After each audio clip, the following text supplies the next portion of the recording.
Prezados irmãos e irmãs do Luz e Verdade, o nosso boa noite. A alegria de estar com vocês mais uma vez para estudarmos um tema à luz do Espiritismo através da exposição doutrinária.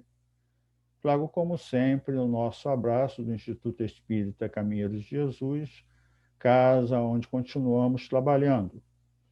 O nosso tema de hoje é limite e necessidade da encarnação, e usaremos como texto base as mensagens de São Luís das Instruções dos Espíritos, do capítulo 4 de O Evangelho segundo o Espiritismo, codificado por Allan Kardec.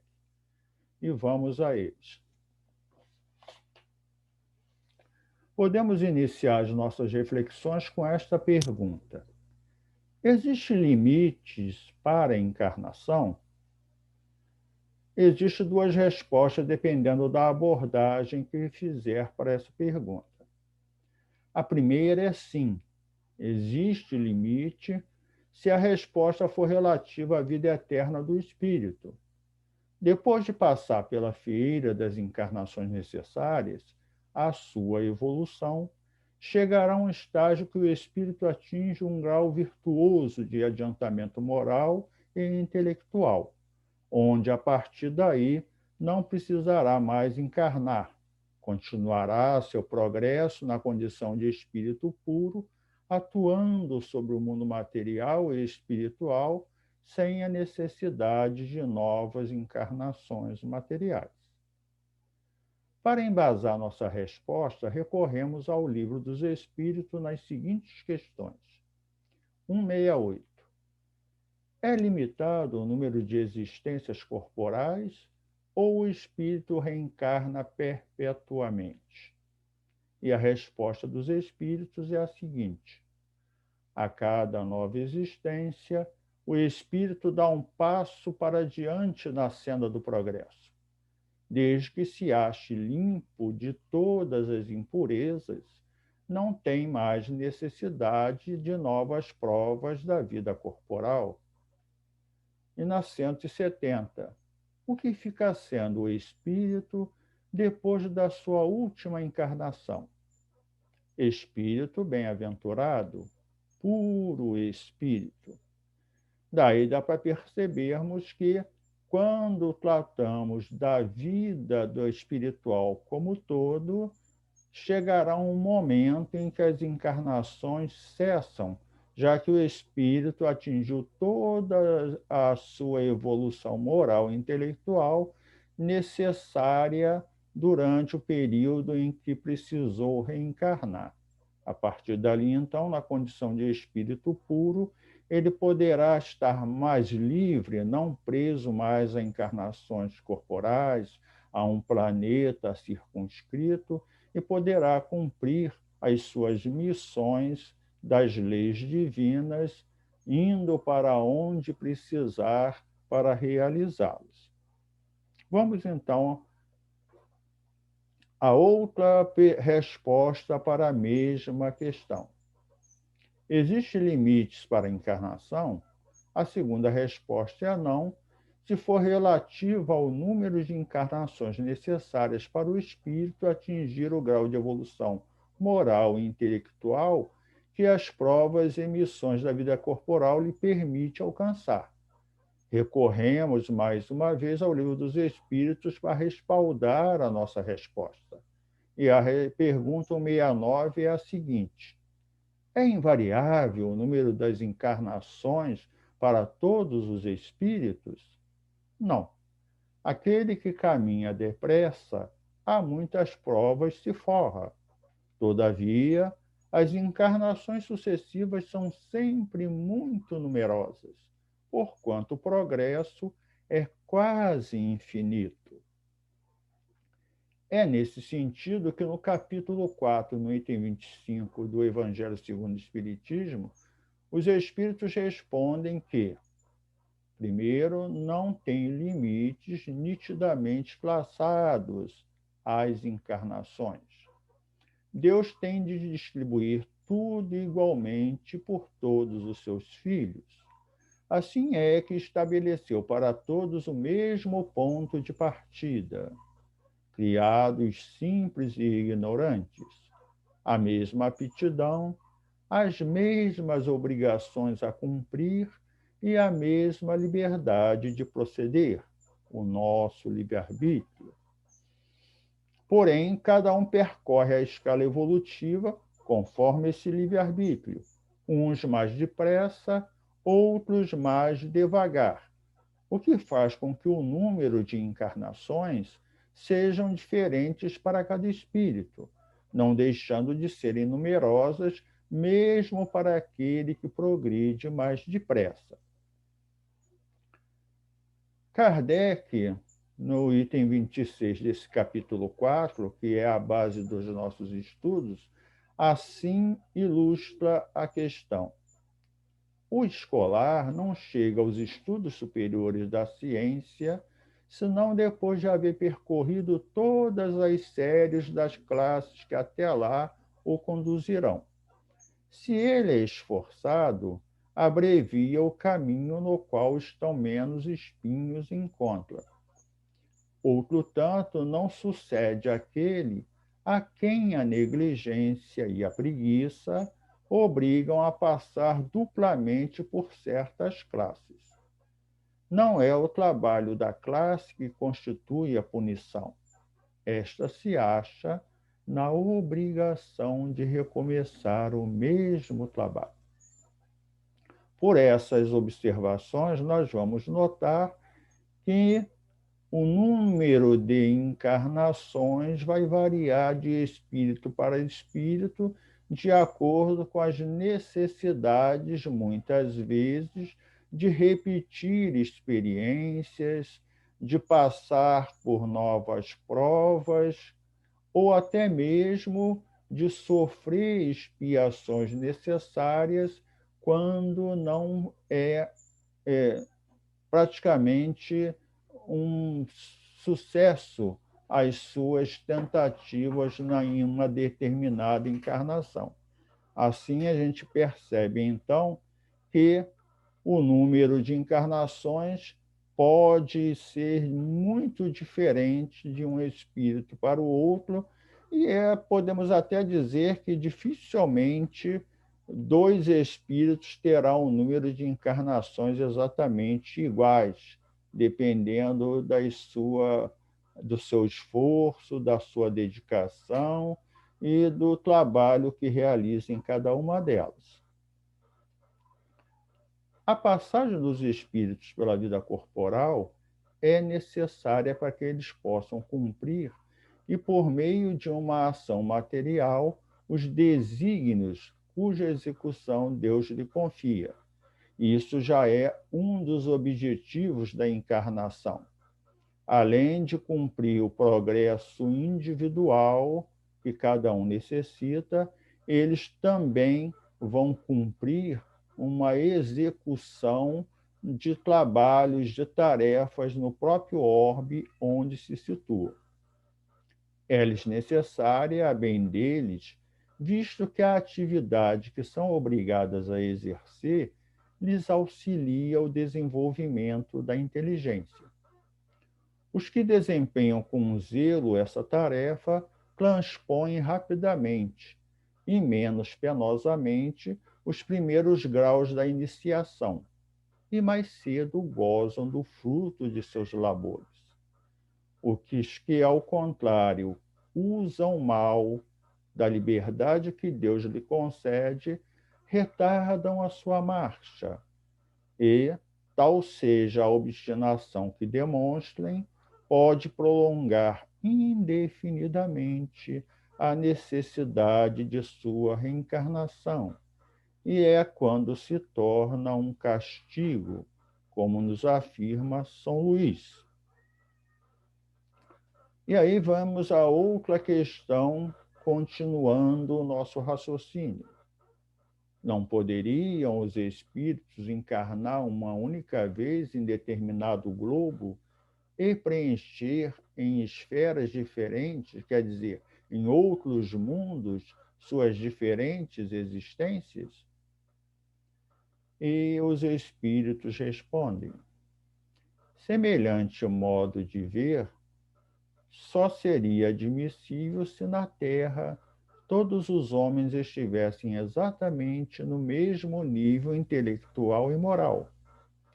As diferenças que há entre eles, desde o selvagem ao homem civilizado, mostram quais os degraus que tem de subir. A encarnação, aliás, precisa ter um fim útil. Ora, qual seria o das encarnações efêmeras das crianças que morrem em eternidade?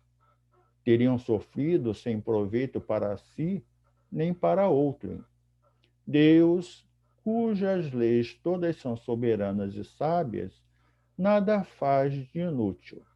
Pela encarnação no mesmo globo, quis ele que os mesmos espíritos, pondo-se novamente em contato, tivessem ensejo de reparar seus danos recíprocos. Vemos aí nessa resposta dada por São Luís que as encarnações no mesmo globo são necessárias por vários aspectos. Primeiro, que numa única encarnação não conseguimos conhecer todas as experiências que cada globo nos convida, cada mundo nos convida a adquirir. Vemos aqui o exemplo da Terra. Em uma encarnação não se adquire todo o conhecimento que a humanidade já conquistou nos vários campos da ciência, da cultura, dos meios sociais, da tecnologia e assim por diante. E mesmo assim, ainda temos a outra questão igualmente colocada por eles. Muitas vezes, precisamos retornar ao mesmo mundo, junto àquelas pessoas com quem convivemos em outras existências, para resgatar débitos dessas existências passadas, adquirir com elas novas experiências, melhorar ou afinar, apertar os laços de amizade, de fraternidade, que vão trazer justamente a possibilidade de cooperação, onde cada um dos participantes desta empreitada reencarnatória vão se ajudar, vão trocar experiências e promover, assim, a evolução mútua, né, no campo do conhecimento a ser adquirido. Mas continuemos as nossas observações. Podemos considerar ainda outro aspecto referente à encarnação dos espíritos, que se encontra lá na pergunta 172 do Livro dos Espíritos. Pergunta Kardec: as nossas diversas existências corporais se verificam todas na Terra? E os espíritos respondem: não. Vivemos-las em diferentes mundos. As que aqui passamos não são as primeiras nem as últimas. São, porém, das mais materiais e das mais distantes da perfeição. O que chama-nos a atenção aí é que é um complemento da questão anterior. Primeiro, sabemos que precisamos encarnar várias vezes no mesmo mundo para adquirir todos os conhecimentos e o grau de moralidade que esse mundo comporta. Mas também não vamos encarnar somente no mesmo mundo o tempo todo, como muitas vezes as pessoas pensam que os espíritos terrestres vão ficar aqui presos, esperando cada evolução planetária para atingirem o mesmo grau de evolução. Não é assim que acontece. Muitas vezes, durante esse período de transição que a Terra está passando, muitos irmãos já mais evoluídos, tendo aproveitado bem as suas encarnações, já atingiram o grau e o merecimento de estarem no mundo de regeneração e já foram habitar esses mundos, enquanto os demais que não atingiram ainda, continuam na Terra nas encarnações, buscando a evolução necessária, que pode coincidir exatamente com o período em que a Terra, atingindo a sua condição de regeneração, fará com que eles possam continuar as suas encarnações aqui mesmo. Só que isso não significa que todo o tempo as pessoas precisarão aguardar essas transições do próprio planeta para também adquirirem os conhecimentos, a evolução necessária. O que a evolução planetária nos demonstra é que, uma vez que o planeta transcende para um nível superior de evolução, aí sim, aqueles que não estão minimamente preparados para esse novo grau de evolução coletiva que se o planeta passa a ter, são convidados a retirarem-se deste planeta para um outro que comporta o grau de evolução de que ainda precisarão para atingirem melhores experiências, melhores conhecimentos. Ou seja, o planeta não interrompe o progresso espiritual daqueles que estão acelerando o seu grau de evolução. Atingir um grau de evolução que não comporta mais encarnar na Terra, vão exatamente ou para o mundo espiritual se preparar para voltar à Terra mais tarde, que pode ser que alguns atinjam este grau de compromisso, ou então podem ir para outro mundo já de regeneração, começarem as novas existências aproveitando as experiências então acumuladas. Como dissemos, a evolução do mundo só vai obstar a presença daqueles que não atingiram o grau de evolução necessária para continuarem neste mundo, neste planeta, né? Continuemos então. Para chegar à perfeição, pergunta 177 do Livro dos Espíritos, e à suprema felicidade, destino final de todos os homens, tem o espírito que passar pela fieira de todos os mundos existentes no universo? Não, respondem os espíritos, porquanto muitos são os mundos correspondentes a cada grau da respectiva escala, e o espírito, saindo de um deles, nenhuma coisa nova aprenderia nos outros do mesmo grau. Ou seja, existe no universo vários mundos no mesmo grau de evolução.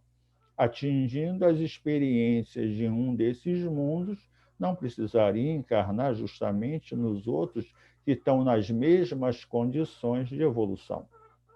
E na 177A, como se explica então a pluralidade de suas existências em um mesmo globo? E a resposta dos espíritos se faz: de cada vez poderá ocupar posição diferente das anteriores, e nessas diversas posições se lhe deparam outras tantas ocasiões de adquirir experiência. Ou seja, cada encarnação vai ter suas particularidades. Exemplos, poderá uma encarnação a pessoa vir na condição econômica da pobreza e ter que aprender a conviver com as dificuldades que esta condição lhe traz. Outra encarnação pode vir numa condição econômica favorável, como a riqueza, e ter que conviver com os desafios que essa posição econômica traz, e assim por diante. Outras tantas experiências serão oferecidas em cada encarnação onde o espírito terá que se adaptar a elas e procurar adquirir e vencer as dificuldades que se apresentam em cada uma dessas oportunidades. E aí continuemos.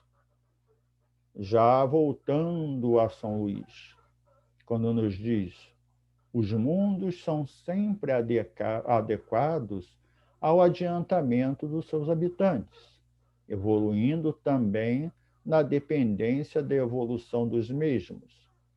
Quando estudamos Há Muitas Moradas na Casa do Meu Pai, vimos que os mundos primitivos, de expiações e de provas, e regenerados, foram considerados inferiores por Kardec.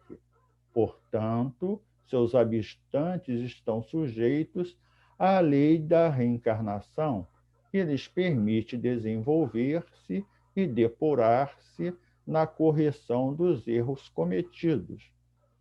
Só ilustrando, mesmo chegando ao mundo de regeneração, precisaremos continuar reencarnando, né?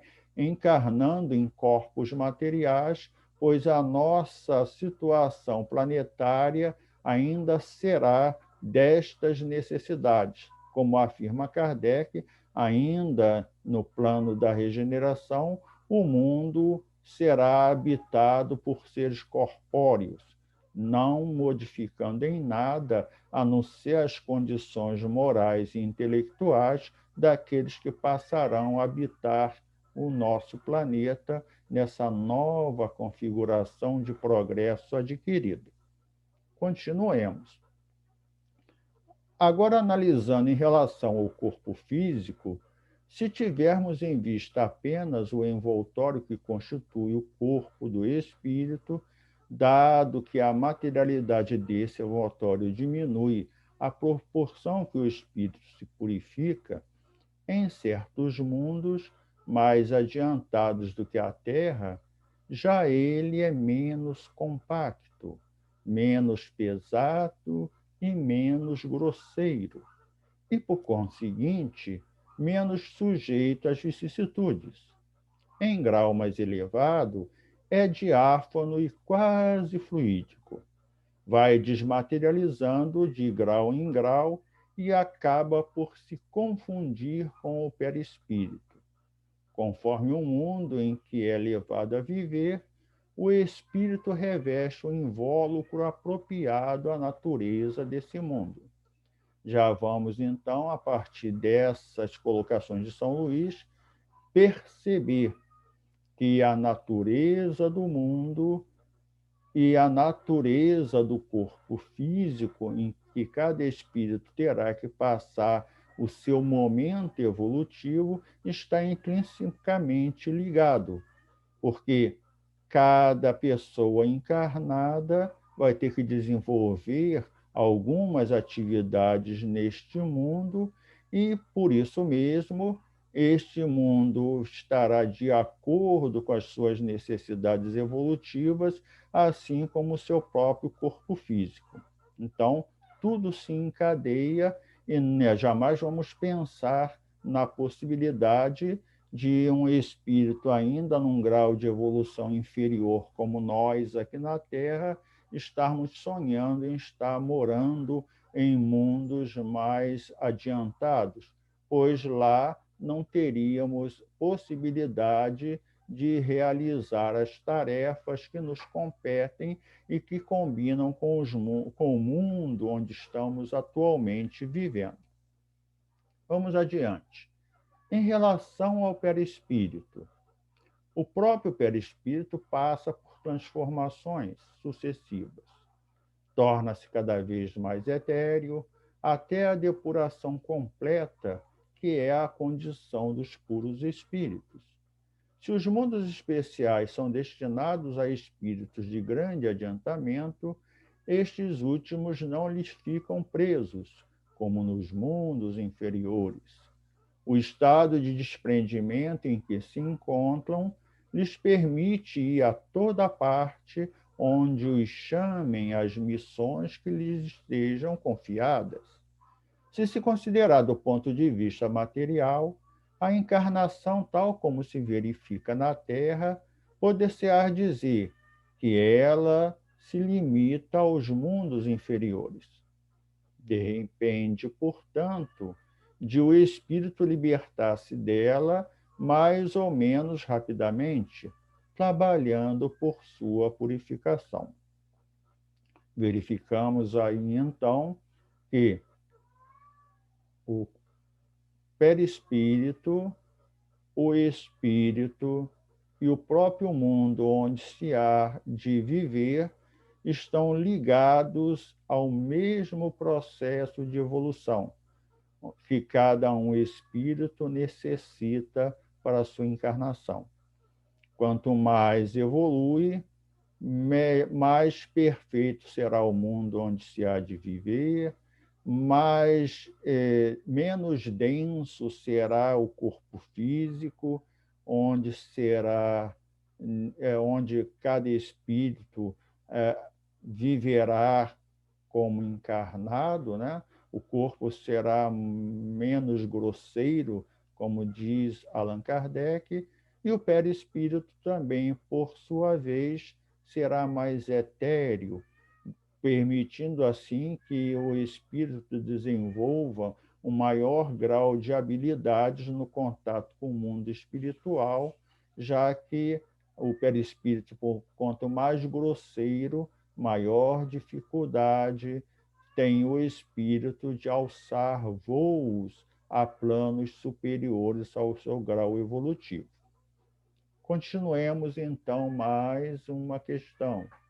Em relação ao próprio espírito, já afirma São Luís em sua mensagem. Deve também considerar-se que no estado de desencarnado, isto é, no intervalo das experiências corporais, a situação do espírito guarda relação com a natureza do mundo a que o liga o grau de seu adiantamento. Como dissemos, mundo, corpo, perispírito, tudo está implicitamente ligado ao grau de evolução em que o espírito se encontra. Assim, na erraticidade, é ele mais ou menos ditoso, livre e esclarecido, conforme está mais ou menos desmaterializado. Compreende-se, pois, que o espírito só se liberta das encarnações em mundos inferiores quando atinge uma evolução que lhe permite viver em mundos superiores, quando não tem mais nada a aprender com as existências que os mundos inferiores proporcionam. Liberta-se dessa necessidade e é o limite das encarnações, melhor dizendo, que depende apenas do próprio espírito, sempre colocando o nosso livre-arbítrio, a nossa força de vontade, o nosso empenho, vai fazer com que a gente diminua muito o número de encarnações nos mundos superiores, ainda altamente materializados, e possamos aspirar com os nossos esforços ir para mundos melhores, onde as condições são menos penosas e o nosso progresso vai se dar de maneira mais atuante, de maneira mais proveitosa, porque lá já teríamos adquirido tudo aquilo que os mundos inferiores nos ofereceram e poderemos, então, assumir novas atividades, assumir novas missões que a divindade nos permite, né? Que a providência divina nos dá quando temos capacidade para desenvolvê-los.